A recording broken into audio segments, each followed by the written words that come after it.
Big Boss 9 Telugu. And ఇప్పుడు Bigg బాస్లో ఉన్న కామనర్స్ అయితే కామనర్స్కి తక్కువ, సెలబ్రిటీస్కి ఎక్కువలాగా బిహేవ్ చేస్తున్నారు. అండ్ లాస్ట్ వీక్ కామనర్స్ అందరూ కలిసి సంజన గారిని నామినేట్ చేశారు. అండ్ ఆ వీక్ అంతా ఆమె హైలైట్ అయింది. అండ్ ఈ వీక్ ఆల్మోస్ట్ అందరూ కామనర్స్ అయితే భరణి గారిని నామినేట్ చేశారు.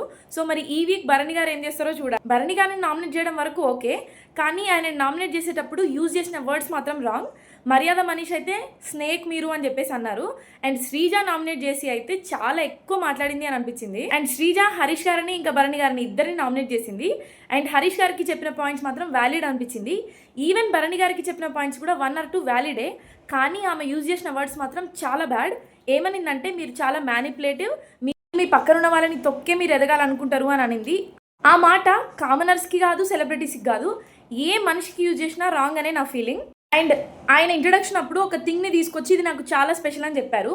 అండ్ శ్రీజ దాని గురించి కూడా తీసుకొచ్చి మీరు ఫేక్, అసలు దాన్ని అందరికీ చూపించాల్సిన అవసరం ఏముంది, మీరు మీ జ్యువెలరీతోనే తెచ్చుకోవాల్సింది కదా అనింది. కానీ అది ఆయన ఇష్టం. భరణి గారు ఎలా ఇంట్రడక్షన్ ఇచ్చుకోవాలి అనేది ఆయన ఇష్టం. ఈమె ఎందుకు క్వశ్చన్ చేస్తుంది నాకు అర్థం కాలేదు. కామనర్స్లో అందరినీ అనట్లేదు, కానీ హరీష్ గారిని, శ్రీజ ఇంకా ప్రియ, వీళ్ళ ముగ్గురు అయితే చాలా ఇరిటేటింగ్ ఉన్నారు. అండ్ శ్రీజ, ప్రియ ఈ యాటిట్యూడ్ తగ్గించుకొని గేమ్ ఆడితే చాలా బెటర్. లేదు అంటే మిడ్ వీక్లోనే ఎలిమినేట్ అయిపోతారు. అండ్ కామనర్స్ బిహేవియర్ మీద మీరేమనుకుంటున్నారు కమెంట్ చేయండి.